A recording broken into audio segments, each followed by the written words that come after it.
금방 제가 복음이라는 말을 사용했는데 성도님들께 복음이라는 말이 딱 들려지면 어떤 느낌이 드십니까? 물론 뭐 긍정적인 의미겠지만 어떤 분들에게는 뭐 이미 많이 들어서 다 아는 내용 이렇게 들려지기도 합니다. 실제로 많은 그리스도인들께 설문조사를 해보면 복음에 대해서 어떻게 생각하십니까? 라고 하면 어떻게 딱 인식하냐면요, 뭐 이거 예수님 안 믿는 사람한테나 필요한 거죠. 예수님 믿는 우리에게는 그다지 필요가 없죠. 이렇게 정말 믿고 있어요. 또 어떻게 받아들여지냐 하면 복음 하면 전도할 때 필요한 거, 또 복음 하면 초신자들, 신앙생활 얼마 안 하신 분들에게 하는 어떤 신앙의 기초 내용, 이렇게 이해를 합니다. 그래서 예수님 믿는 이제 오랫동안 교회를 다니시는 분들에게는 복음이 더 이상 필요 없을 것처럼, 더 이상 복음을 내 인생에 가까이 안 해도 될 것 같은 심각한 오해가 우리에게 많이 발생되더라는 것입니다. 그런데 하나님께서 다른 성경도 마찬가지입니다만 이 갈라디아서를 통해서 우리에게 강조하는 매우 중요한 그런 진리가 있는데, 그것은 뭐냐면 복음은요, 그리스도인의 시작만 아니라 과정이기도 하고 결론이기도 하다는 사실이에요. 그러니까 복음은 천국에 들어가는 관문 역할로 사라지는 것이 아니라 우리가 하나님의 백성답게 살기 위해서 반드시 필요한, 그리고 평생토록 우리가 떠날 수 없는, 떠나는 순간 우리가 망하는, 우리를 성도답게 하나님의 자녀답게 만드는 정말 중요한 신앙의 비결이 됩니다. 왜냐하면 하나님의 마음이 어디에 있냐면요, 하나님의 마음은 복음을 통해서 개인을, 또 가정을, 교회를 성장시키는 걸 기뻐하셔서 그래요. 하나님의 일하심이 바로 거기에 있습니다. 그냥 복음이 중요합니다, 의미만 부여하는 것이 아니라 하나님께서 한 사람을 변화시킬 때 계속해서 복음을 사용하시고, 한 가정을 하나님의 그 가정으로, 또 교회를 하나님 나라에 어울리는 교회로 만들어 가실 때에 다른 것이 아니라 복음을 통해서 그렇게 성장시키시는 것을 기뻐하시기 때문에 그렇습니다. 우리가 저번 주까지 해서 칼빈주의 5대 강령을 5주 동안 배웠는데 마지막 주제 기억나십니까? 우리가 어떤 단어랑 헷갈려가지고 견인차 이렇게 헷갈릴 수 있지만 그게 아니라 성도의 견인, 성도로 살기 위해서 견자는 뭘 뜻하죠? 견디고, 인자는 인내, 이런 의미를 갖고 있잖아요. 성도로 살기 위해서 견디고 인내하는 그런 삶이 구원을 이뤄가는 조건이 아니라 반대로 구원받은 사람으로서 드러나는 증거, 열매, 이렇게 보았는데 우리가 성도의 견인이라는 삶을 살기 위해서 오늘 주제랑 연결하면 복음이 반드시 필요하다는 거예요. 성도로서 견디고 인내하는 삶을 우리는 반드시 살아내야 되는데, 구원받은 사람이 맞다면 살아내야 되는데, 또 그 방향을 봐야 되는데, 그때 다른 것이 필요하지 않고 복음이라는 거예요. 복음으로 우리는 그 삶을 살아가는 힘, 또 방향을 다시 얻게 된다라고 성경은 말씀하고 있습니다. 그래서 우리는 연말까지 이 갈라디아서를 묵상하면서 우리에게 말씀하시는 하나님의 그 마음들을 명확히 알아가길 간절히 소망합니다. 자, 본격적으로 우리가 갈라디아서를 보기 전에 다른 성경도 마찬가지입니다만 반드시 성도님들께서 갖고 계셔야 될 습관이 하나 있는데, 그게 뭐냐 하면 이 성경이 어떤 배경에서 쓰여졌냐를 알아야 됩니다. 원래 1차 이 성경을 받았을 독자는 그게 필요 없어요. 왜냐하면 그 상황 가운데 이 성경 서신서를 받았기 때문에 그 사람들은 당연히 그냥 그 상황 속에서 이해를 했겠지만 우리는 시간도 수천 년 전과 다른 상황, 그리고 우리는 국가도 다른 상황, 그리고 시대적으로 문화도 다른 상황, 우리는 성경을 향해서 다가갈 때 엄청난 장애물이 있어요. 현대인으로서, 현대 한국인으로서, 또 여수에 살고 있는 우리 성도님들의 입장으로 성경을 보는 순간 우리는 다 오해하게 되어 있습니다. 그래서 가장 좋은 것은 성도님들께서 논문을 찾아보고 자료를 찾아보고 이렇게 하지 않아도 요즘은 성경이 이렇게 약간 관주, 주석 성경이 같이 있는 성경들을 보면 항상 성경이 시작되기 앞에 뭐가라고 이게 정보가 가득 있는 성경들이 있는데 그 정보만 읽어도 충분히 유익합니다. 자, 오늘 이 성경의 배경을 간략하게 정리해 드릴 텐데요. 저자는 사도 바울. 근데 이 사도 바울이 어떤 사람이냐면 선교를 하고 교회를 개척하는 사람이에요. 복음을 전하고 그곳에 교회를 개척해서 정착시키는 그 현지 일꾼들을 세워내는 그런 선교사로서 살아갔던 분인데, 이분은 교회를 개척하고 거기에 머물러 있는 것이 아니라 또 떠나가지고 복음을 전하고 이렇게 하다 보니 그 전에 복음을 전하고 교회를 세웠던 곳에 어떻게 계속해서 관심을 가졌냐 하면, 형편을 듣고 요즘에 뭐 전화를 할 수도 있고 하지만 편지를 쓰는 게 할 수 있는 최선이었어요. 그래서 편지를 써서 계속해서 성도들을 돕고, 또 혹시라도 잘못된 문제가 생기면 빨리 그 편지로 권면하고, 안 되면 정말 하고 있는 사역을 잠시 멈추고라도 다시 방문하는, 이런 식으로 교회 개척한 곳에 계속해서 그 관심을 뒀던 그런 선교사님인데, 소아시아의 갈라디아라는 지역이 있고 한 교회가 아니라 여러 작은 교회들이 있었어요. 그 교회들에게 함께 어떤 문제들이 있었는데, 그 교회들을 향해서 쓴 서신서가, 목회 서신서가 바로 갈라디아서입니다. 이 편지는 여러 주제를 다루고 있지만 크게 보면 갈라디아 교회의 사회적, 인종적인 분열, 그때 뭐 우리는 지금 한국 사람 이렇게 모여 있지만 그때 당시에는 유대인 출신의 그리스도인도 있었지만 이방인 출신의 그리스도인들도 함께 한 교회 안에 있었는데, 사회적으로 또 인종적으로 분열이 일어날 수밖에 없는 구조였어요. 그래서 그때 일어난 여러 문제들을 다루고 있습니다. 예루살렘에 예수님께서 사도들을 통해서 이뤄내신 첫 교회는 당연히 유대인들 중심인데, 여기서 멈춰 있지 않고 예수님의 꿈은 너희들이 사마리아와 땅 끝까지 이게 열려 있었잖아요. 그렇게 하다 보니 이제 복음이 퍼져나갈수록 유대인들만이 아니라 이방인들도 이제 그리스도인들이 되었는데, 문제는 유대인 출신 그리스도인들 중에 복음을 자기 멋대로 이상하게 만든 사람들이 있었고, 그 사람들 때문에 신앙생활하는 사람들이 혼선을 겪게 됐습니다. 분명히 사도들을 통해서 들은 복음은 그게 아닌데, 이 다른 사람들이 자꾸 훈수를 두는 것이, 야, 너 하나님께서 너를 받아 주실 때 이건 안 돼. 모세 율법도 지켜야 돼. 음식법도 준수하고, 너 이방인데 할례 안 받았지? 할례 받아야 되는데, 그래야지 너 하나님께서 기뻐하실 텐데, 이렇게 자꾸만 유대인들의 전통을 복음에게 스며시 갖다 놓는 그런 사람들이 있었습니다. 그래서 오늘 그런 상황 속에 갈라디아서가 기록되었다라고 이해하시고 우리가 이제 한번 보겠는데요. 갈라디아서를 성도님들께서 한번 1장을 쭉 보시고 또 다른 서신서를 쭉 보시면 뭔가 차이가 생기는데 당장 눈에는 들어오지 않을 겁니다. 그런데 이 시대에 이렇게 편지 문화가 발달한 그때 익숙한 사람이 또 사도 바울이 어떤 형식으로 편지를 쓰는지를 아는 사람이라면 갈라디아서를 딱 보면 마음이 덜컥 이렇게 막혀요.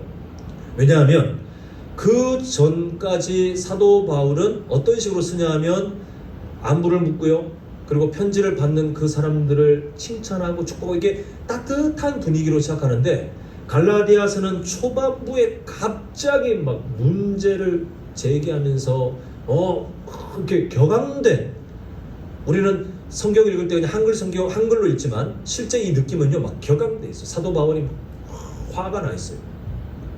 그 여기에 익숙한 사람이라면 이 편지를 딱 읽었을 때 아마 그랬을 것 같아요. 제 상상인데, 갈라디아의 성도들이 편지를, 사도 바울께서 편지를 보내셨어요, 우리 한번 같이 읽읍시다, 아마 그렇게 돌아가면서 그 편지를 봤을 텐데, 편지를 딱 펼쳤을 때에 사도 바울 왜 이렇게 화가 나 있지? 왜 이렇게 지금 정색을 하고 이야기하지? 그렇게 아마 받아들였을 만한 내용들로 되어 있습니다. 왜 그럴까? 왜 사도 바울은 이렇게 감정이 초반부터 격하게 되어 있는가? 자, 우리 7절을 한번 보도록 하겠습니다. 7절. 자, 한번 같이 읽겠습니다. 시작. 다른 복음은 없나니 다만 어떤 사람들이 너희를 교화를 하여 그리스도의 복음을 변하게 하려 하니라. 지금 사도 바울이 처음에 인사를 하긴 합니다만 갑자기 칭찬 이런 거 뭐 축복 이런 거 없이 갑자기 막 너희들 이상해. 6절에 보면 너희들 이상하게 여기더라. 7절에 가보니까 그 이유가 지금 드러나고 있는데, 교회가 개척되어 복음 안에서 바로 살아야 되는데 지금 보니까 예수님을 믿는 사람들이 바른 복음이 아니라 다른 복음을 지금 붙잡기 시작했다는 거예요. 그 원인이 어떤 사람이 너희를 교란하여 7절 중간에 있죠. 어떤 사람들이 너희를 교란하여 이 어떤 사람들은 먼저 예수님 믿게 된 사람들입니다. 그런데 자신들이 복음을 애매하게 자신의 철학, 자신의 습관, 자신의 문화를 쓱 넣어가지고 예수님 믿는 사람들을 교란시키기 시작한 거예요. 그렇게 원인을 지적하고 있습니다. 7절 끝에 있는 것처럼 그렇게 교란하는 사람들에 대해서 뭐라고 지금 지적하냐 하면 그리스도의 복음을 변하게 하는, 변질시키는 사람이로다. 이렇게 지금 문제를 지적하는데 이게 얼마나 악한 일인지 이따 보긴 하겠습니다만 8절 끝, 9절 끝에 보면 사도 바울이 막 화가 나가지고 저주가 있었죠. 저주를 퍼붓게 돼요.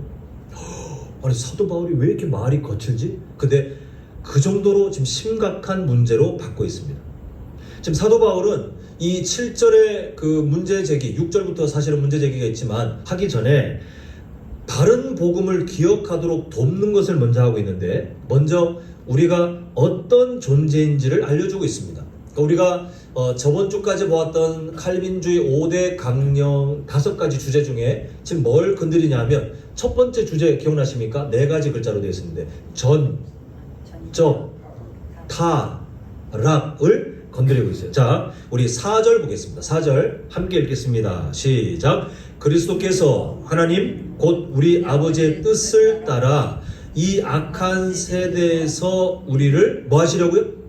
건지시려고 그 다음에 우리 죄를 대속하기 위하여 자기 몸을 주셨으니 예수님이 그렇게 하셨다는 말을 하고 있습니다. 전적 타락. 이따가 다시 한번 하겠지만 예수님 믿지 않는 그 모든 인류가 이게 포함되죠. 출발할 때 창세기 3장 이후의 모든 인류는 전적 타락이에요. 이걸 받아들이지 않는 종교도 있습니다. 약간만 좀 문제가 있어. 그런데 크게 문제가 있는 건 아니고 그래서 스스로 득도, 스스로 선행을 행하고 하면 하나님의 의에 도달한다고 믿는 사람들이 있지만 우리가 성경을 통해서 여러 번 자주 확인했다시피 모든 사람이 죄를 범하였습니다. 우리는 하나님의 의에 도달하지 못하는 상태. 그래서 성도님들이 지금은 아닙니다. 예수님 믿게 되신 이후로는 아닌데 예수님 믿기 전 성도님들은 전적 타락, 절대로 구원에 이를 수 없이 그냥 멸망의 상태가 아예 확정되어 있는 그런 상황이었다라고 말하고 있는데 이 전적 타락을 함축해 놓은 말이 뭐냐 하면 건지시려고 중간에 보시는 화면에 중간에 보시면 5글자 있죠. 건지시려고에 함축되어 있어요. 지금까지 인류 역사 가운데 여러 사람들에게 영향을 끼친 철학자들, 지도자들, 그리고 어떤 교사들이 많이 있었습니다. 근데 그 사람들은요, 사람들을 가르치려고 하지 건지러 온 건 아니에요. 건질 수도 없고 뭐 건지는 시도도 하지 않고 그 사람들은 자기들이 어떤 인간의 이성 가운데 깨달은 어떤 지식, 어떤 지혜를 나누려고 그래서 가르치려고 했지 건지려고 살아가지는 않았습니다. 그런데 예수님은 그러지 않으셨어요. 예수님은 우리를 건지려고 오셨습니다. 왜냐하면 지금 전적 타락 상태에 있는 사람들의 상태가 가르쳐서 될 문제가 아니라 그냥 일방적으로 어떻게 되면 건져야 될 문제예요. 비유를 하자면 성도님들께서 이렇게 여수 앞바다에 뭐 동동다리에 그 물이 막 차 있는데 산책하러 갔는데 누가 빠진 거예요. 어린아이가 빠졌어요. 근데 그때 성도님께서 하실 게 뭡니까? 그 아이에게 잠시만 기다려라 한 다음에 가서 서점에 가가지고 수영 잘하는 법 책을 한 권 사가지고 그 아이한테 던져주면서 지금부터 책을 읽어라 하시면 그 아이는 삽니까 죽습니까? 죽어요. 성도님들께서 하실 것은 그 아이를 살리기 위해서 밧줄을 던지든 구명 그 튜브를 던지든 아니면 하다못해 성도님께 살리기 위해서 들어가든 건지려고 해야 되지. 그 아이에게 자 봐라 수영을 해야 되는데 네가 발을 빨리 움직이고 숨을 호흡을 하고 이렇게 하면 네가 살 수도 있다. 아무리 외쳐봐야 가르치려고 해서는 그 생명을 살릴 수가 없어요. 예수님이 우리에게 오신 목적이 바로 거기에 있습니다. 와가지고 그럴싸한 말로 우리에게 어떤 신령한 지식을 전하러 오신 것이 아니라 건지시려고. 왜 건지시려고라는 거예요? 5대 강령 첫 번째 주제, 전적 타락이기 때문에 우리는 가르침을 받아서 스스로 득도해가지고 우리 스스로 구원에 도달할 수 있는 그런 상태가 아닙니다. 그래서 예수님이 일방적으로 우리를 건지시려.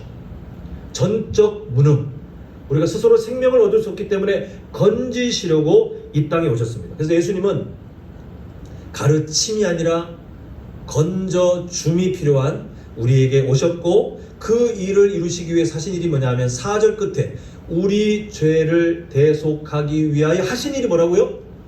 자기 몸을 주셨으니 라고 되어 있습니다. 정리하자면 죄의 문제를 해결하지 못해서 망하는 존재들인데, 인간이.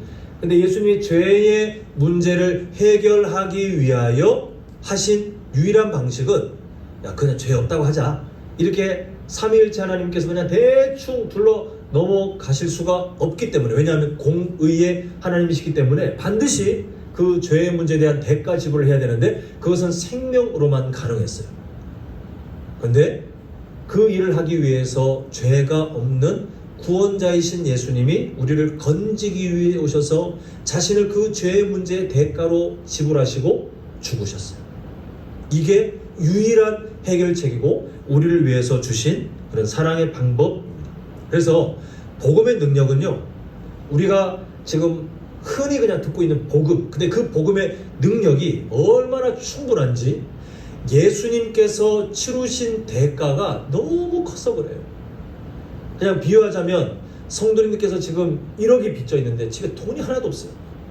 근데 예수님이란 분이 와가지고 우리의 빚을 탕감하시는데 1억 그 금액 딱 맞춰주시는 것이 아니라 그냥 100억을 주시면 100억, 이걸 다 해결.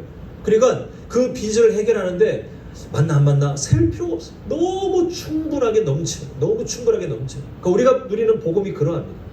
맞을까? 간당간당하게 맞나? 이게 아니라 의심할 바 없이 충분하고 충분하기 때문에 우리는 그 복음의 능력, 우리에게 주신 예수 그리스도의 복음의 능력이 얼마나 확실한지, 그 예수님께서 던지신 생명의 양이 얼마나 큰지를 이해하시면 우리는 확신하고도 확신할 정도로 너무나도 우리에게 뚜렷한 약속으로 주어집니다. 그래서 성경이 우리에게 주어지는 그런 확신의 약속이 뭐냐 하면, 그렇기 때문에 우리를 정죄할 어떤 사람도 존재도 없다는 거예요. 심지어 연약한 우리의 삶 자체도 우리를 끌어내릴 수 없다라고 성경은 말씀하고 있습니다.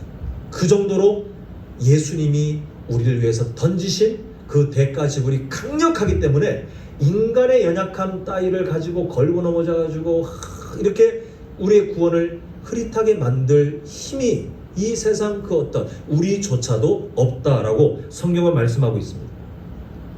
이렇게 구원이 확실하다 보니 5절에 이렇게 딱 사도 바울이 선언을 해요. 영광이 그에게 세세토록 있을지어다. 아멘이라고 선언하고 있습니다. 지금 우리가 보았던 바로 전절 4절이 뭡니까? 건지시려고 오신 예수님이 우리를 대속하여 죽으셨기 때문에 영광이 누구에게 있는 거예요? 예. 좀 더 명확하게 말하면 삼위일체 하나님께 영광이 세세토록 있을지어다.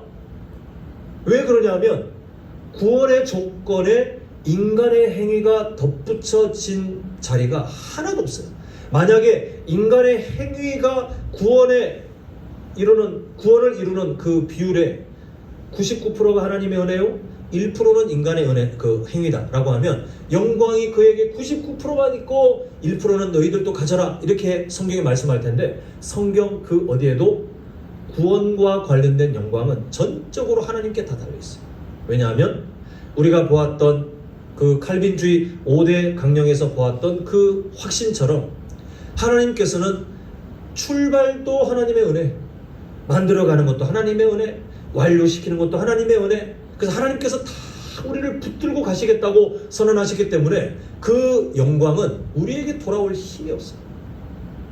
근데 만약에 우리가 그래도 그 갈라디아 교회처럼 그 어떤 거짓 교사들처럼 그래도 인간의 행위가 요 정도 들어가야 복음이 완성될 텐데, 구원이 완성될 텐데, 이렇게 믿고 산다면 하나님이 받으실 영광을 우리가 갈취하는 거예요. 나도 덧붙였으니 그 영광 중 내가 얼마를 가져가겠소. 이렇게 무서운 시도를 하는 거와 다르지 않습니다. 우리는 그저 구원하면 예수님만 보이면 돼요. 나의 연약함도 있겠지만 그보다 더 크신 예수님만 보이면 구원받은 사람으로서 우리의 마음이 정확하게 이어지는 것입니다. 그런데 이 영광스러운 복음을 교회에, 그 갈라디아 교회의 거짓 지도자들이 오염시킨 거예요. 그 결과 갈라디아 교인들에게 일어나는 여러 문제들이 있는데, 아까 처음에 살짝 말씀드렸지만 그 사람들이 던진 거짓 복음은, 다른 복음은 예수님의 십자가의 사랑만 믿으면 됩니다에다가, 그러나 모세 율법도 함께 해야 하나님께서 당신들을 받아들이실 거고, 그 전통을 지켜야 우리처럼 할례도 받고, 우리처럼 음식법도 준수하고, 우리처럼 안식일의 그 어떤 규칙들, 그런 제사 제도들을 함께 또 열심히 지켜야 구원에 도달할 수 있어 라고 그렇게 했어요. 세상 종교와 바른 복음이 있는 기독교와 차이점이 뭐냐면, 세상 종교는 항상 인간이 어떤 것을 막 공을 들인 다음에 그 다음에 신이 감동하여 뭔가를 받는다라고 믿어요. 근데 바른 복음은 철저히 인간이 전적 타락 상태였기 때문에 하나님이 인간에게 어떠한 것도 맡기지 않으시고 출발이 하나님이에요. 그리고 그 은혜조차도 내가 믿었다가 아니지 않았습니까? 우리가 이미 보았던 칼빈주의 5대 강령에서 보았던 것처럼 그 믿음도 와, 하나님이 선물로 나에게 주신 거였네를 우리가 확인하지 않았습니까? 그 방향이 달라요. 인간의 행위, 인간의 어떤 공로, 그래서 뭔가를 받는다, 세상 종교예요. 그런데 하나님의 전적인 은혜, 하나님의 전적인 붙드심, 하나님의 전적인 그 은혜의 완료로 내가 구원을 누리는구나. 이게 복음의 방향입니다. 만약 어떤 사람이 목사님 그래도 그 모세 율법을 지키려고 그렇게 가르친 그 사람들, 아니 세상적으로 죄를 가르치는 것도 아니고 그것도 어차피 하나님이 기뻐하시는 율법 아니었습니까? 근데 좋은 게 좋다고 그냥 그대로 그냥 가면 안 됩니까? 너무 팍팍하게 구는 건 아닙니까? 이렇게 말을 할지 모르겠지만 여기에 대한 답변이 6절이에요. 자, 6절 한번 같이 읽겠습니다. 시작. 그리스도의 은혜로 너희를 부르신 이를 이같이 속히 떠나 다른 복음을 따르는 것을 내가 이상하게 여기노라. 자, 하나님께서 우리한테 구원이라는 문을 열 수 있는 열쇠를 주셨어요. 열쇠는 하나밖에 없습니다. 한 종류, 한 모양이에요. 그런데 지금 자꾸만 다른 열쇠도 있다, 그 모양을 살짝 바꿔도 열쇠가 들어가도 문이 열릴 거라는 거짓말을 하는 거예요. 근데 하나님께서 만드신 구원의 그 열쇠의 방법을 보니 너무나도 단호하고 제가 이 단호하고라는 말을 한 100번을 외치고 싶을 정도로 하나님께서 단호하게 하신 그 방식이 뭐냐 하면 이렇게 말씀하시는 거예요. 너희들은 연약하니 내가 다 알아서 할게 해요. 너희들은 연약하니 너희들에게 뭔가를 맡기지 않고 내가 출발도 과정도 완료하는 것도 내가 다 은혜로 내가 할게. 이게 하나님께서 만드신 구원의 방식이에요. 그러다 보니 지금 6절 처음에 이렇게 되어 있죠. 그리스도의 은혜로 너희를, 그 다음에 뭐라고 되어 있어요? 예, 우리가 무조건적 선택 기억하시죠? 부르신이. 그래서 거기 왜 부르신이라는 말이 있냐면 세상 종교는 인간이 가는 거예요. 인간이 노력해서 갑니다. 근데 복음은, 정말 바른 기독교는 하나님이 부르시는 거예요. 선택한 사람들. 하나님 왜 저 사람은 구원하지 않았죠? 이건 우리가 따질 권한이 없어요. 그냥 그건 하나님의 주권. 근데 우리가 구원받은 사람이 맞다면 나를 부르셨어? 나를 부르신 거야? 우리가 그 은혜를 발견한다고 그랬죠? 근데 지금 복음을 다른 곳으로 덧입히는 순간 그게 아무리 세상적으로 그럴싸해 보여도 6절에서 하는 말이 뭐냐면 누구를 떠나는 거예요?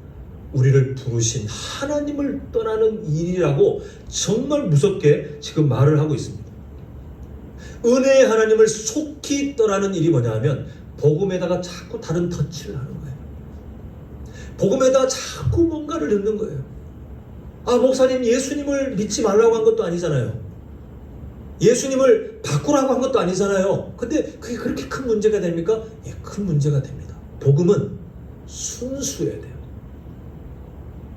제가 제 딸에게 물을 주는데 물 한 컵에 바퀴벌레 한 마리가 들어갔어요. 아이, 이런 바퀴벌레 뺐어요. 제가 만약 그 물을 그대로 준다고 할 때 저희 아내가 본다면 가만히 있겠습니까? 아마 소리 지를 거예요. 그게 물이 더러운 물인데 주면 어떡하냐고 저를 막을 거예요. 눈으로 보기엔 깨끗한 물이잖아요. 그리고 아마 분명히 먹어도 죽지 않을 겁니다. 그런데 순수한 물은 아무것도 들어가면 안 돼요. 순수한 물은 더러운 뭔가가 조금이라도 들어가면 안 돼요. 복음은 그거보다 더 순수해야 돼요.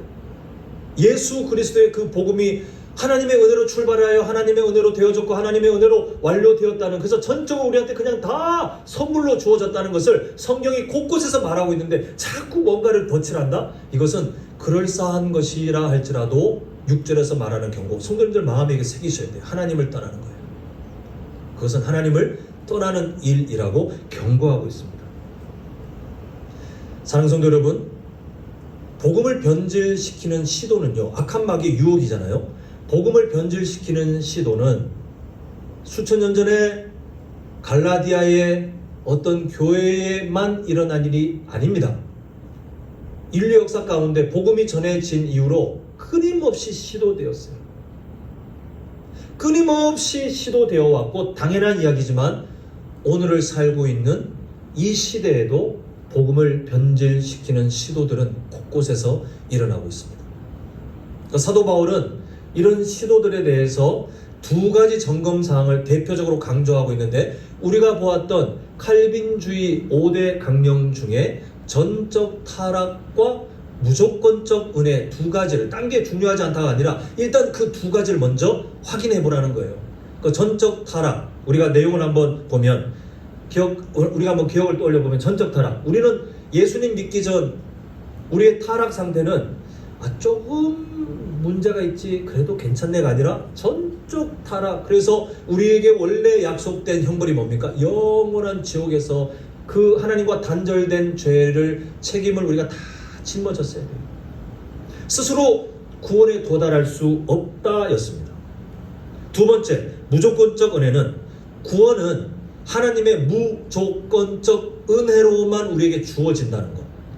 하나님이 우리에게 유조건적 은혜를 말씀하신 적이 없어요. 네가 이렇게 하면 내가 구원을 줄게 라고 하신 적이 없어요. 그 믿음조차도, 예수 그리스도를 믿으면 구원에 이른다고 하는 그 당연한 복음조차도 나중에 보니 믿음을 하나님이 선택한 사람에게 선물로 주시네. 하나님 감사합니다. 이게 당연한 우리의 마음의 태도라고 했습니다. 다른 방법이 없어요. 그러니까 전적 타락에서 출발해서 무조건적 은혜로 우리의 구원이 확인돼야 된다라고 사도 바울이 말하는데, 우리가 살고 있는 이 시대에 크게 보면요, 이 두 가지 중 하나를 건드리거나 아니면 이 두 가지들을 다 건드리면서 복음의 다른 덧칠을 하는 그런 시도들이 지금도 아마 앞으로도 더 있을 거예요.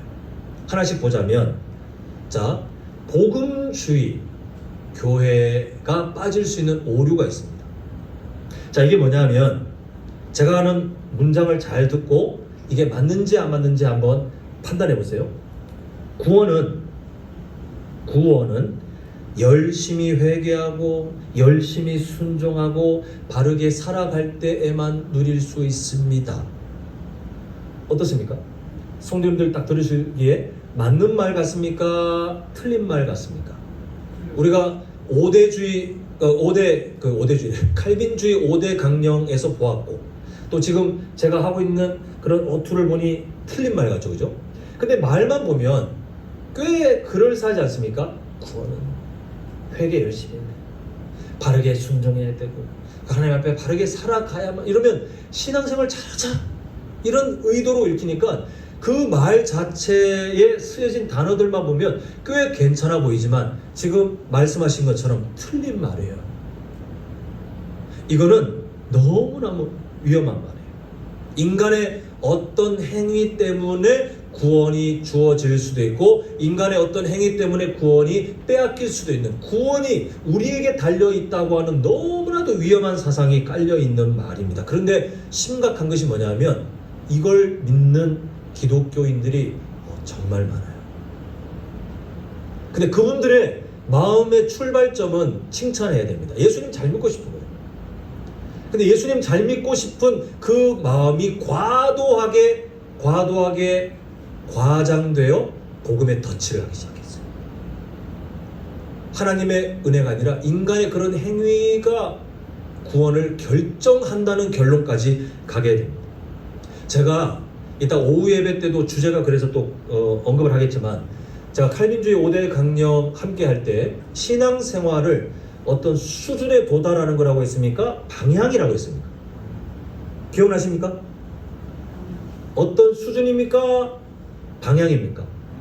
어떤 수준이라고 하는 순간 우리가 겪게 되는 비참한 결말이 뭐냐면 다 실패자다.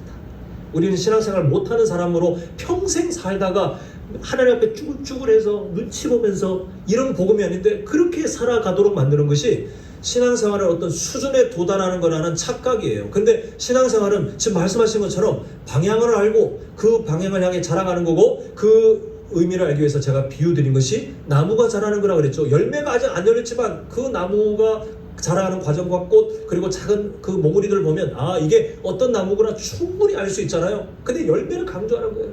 꽃이 열렸는데 너 열매가 안 열렸으니 너 그 나무가 아니야. 이건 이상한 말이에요. 그 신앙생활이 그래요. 우리가 구원받은 사람이라면 방향만 알면 됩니다. 그걸로 부족한 것 같죠? 아니요. 정말 구원받은 사람이 맞다면 성령께서 이끌어 가시는데 그 방향만 알고 살도록 그렇게 두지 않으십니다. 찔림이 있게 하시고요. 때로는 다른 사람과 대화하다가 도전받기도 하고요. 생각지도 못했는데 누구의 간정을 듣고 마음이 울컥해가지고 나도 그렇게 살고 싶다. 그럼 그렇게 방향에 좀 더 힘이 생기는 거예요.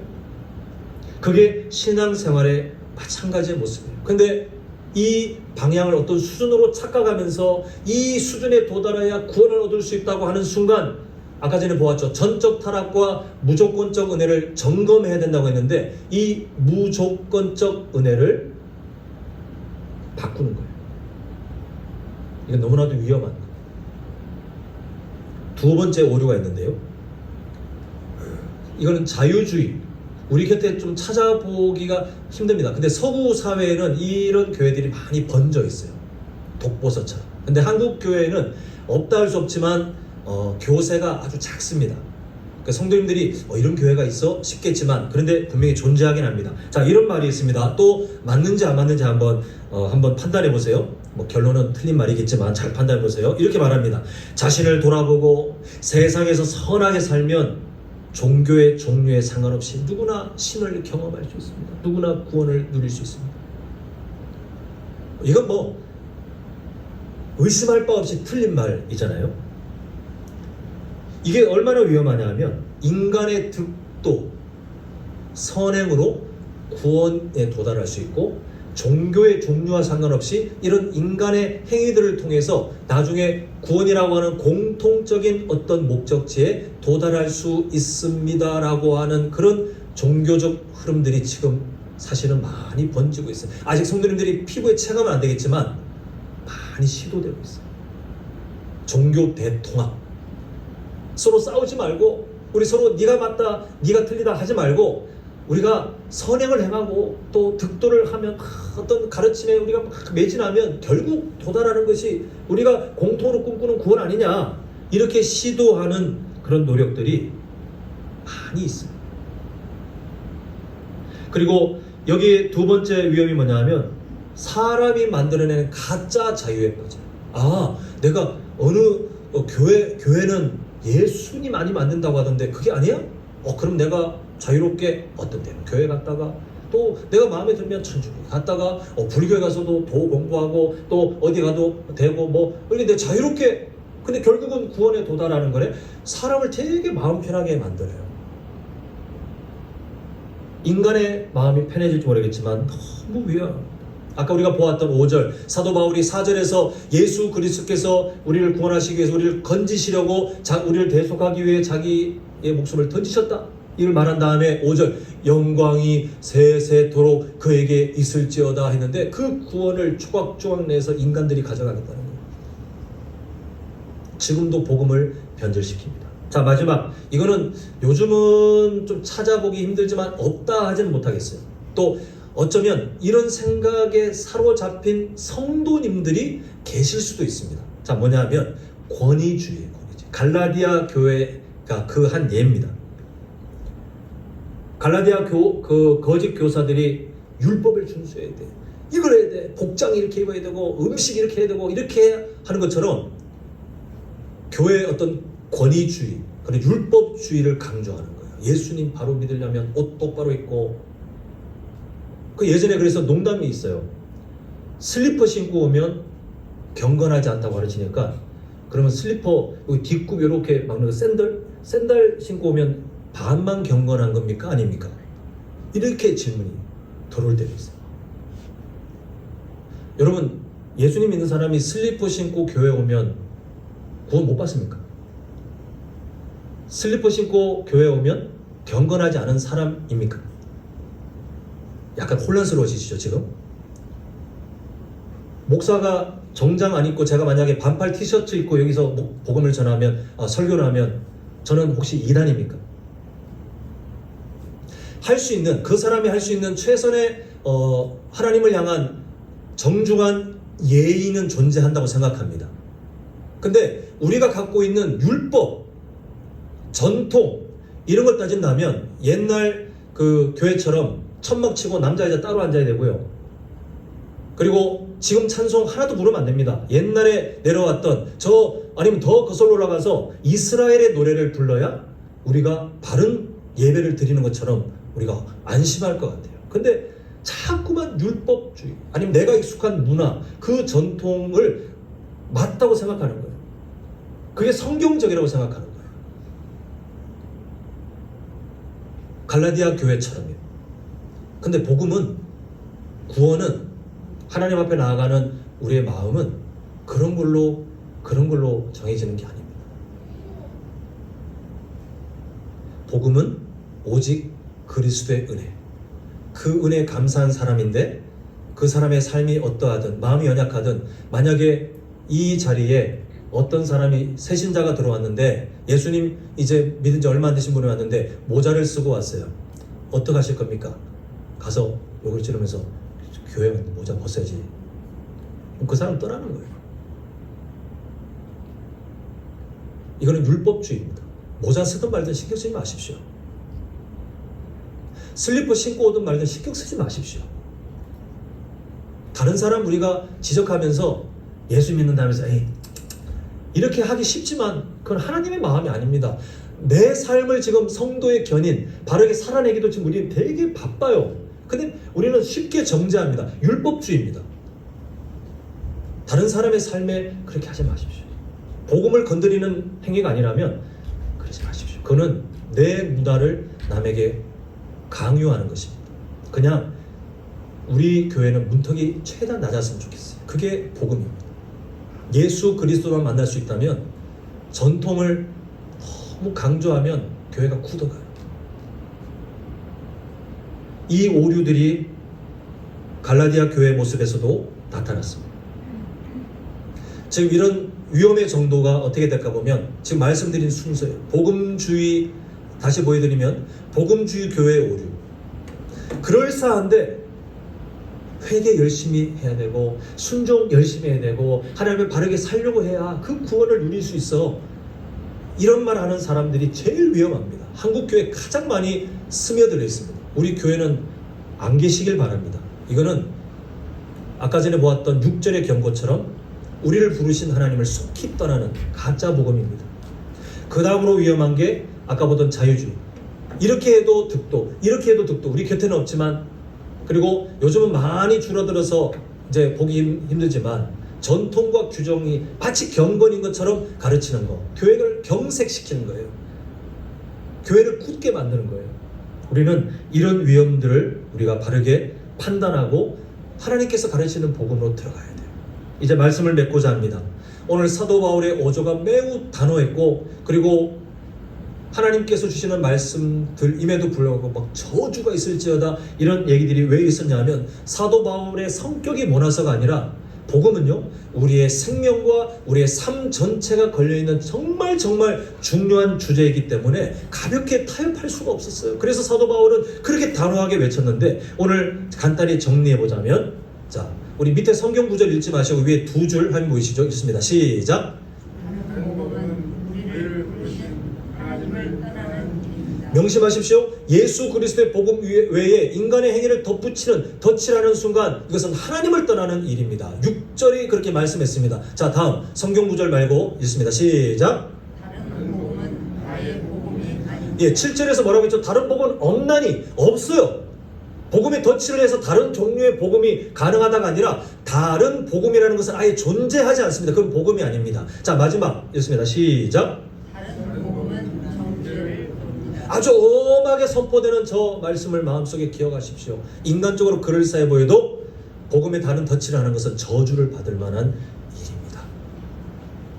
사랑하는 성도 여러분, 우리는 우리의 영혼과 우리의 생활 전체에 연결되어 있는 복음이 중요하기 때문에 그 복음은 교회 다닐 때 예수님 믿는 관문이나 그 복음은 우리의 기초적인 어떤 신앙의 교리가 아니라 우리의 삶을 계속 붙들고 우리가 하나님의 자녀로 살기 위한 중심이기 때문에 우리는 주님께서 부르시는 그날까지 복음을 자주 듣고 자주 연구하고 자주 우리 삶에 자꾸 점검을 해봐야 됩니다. 왜냐하면 악한 마귀는 어떻게든 이 복음에 다른 덧칠을 하려고 노력해요.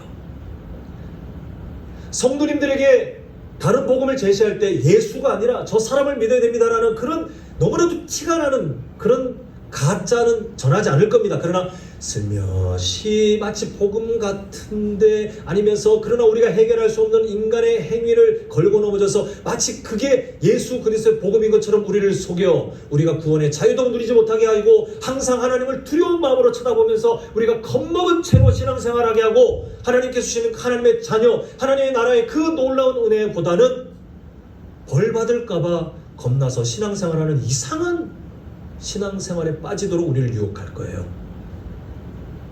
그러므로 성도님들 정신 바짝 차리시고 이 말세의 때에 다른 복음이 아니라 하나님이 말씀하신 바른 복음으로 더 나아가기 위해서 힘쓰는 것이 우리가 유익을 누릴 수 있는 유일한 비결입니다. 그래서 우리는 연말까지 갈라디아서 그 갈라디아 교회가 겪었던 문제들을 대신 쳐다보며 우리가 바른 복음으로 들어가기 위해서 힘쓸 텐데 우리 성도님들 할 수 있는 한 우리 성도님들의 인생이 가정이 또 우리 교회가 어떠한 것도 덧칠되어 있지 않는 바른 복음 위에 견고하게 세워지는 우리 온전한 성도, 온전한 교회가 될 수 있기를 간절히 소망합니다.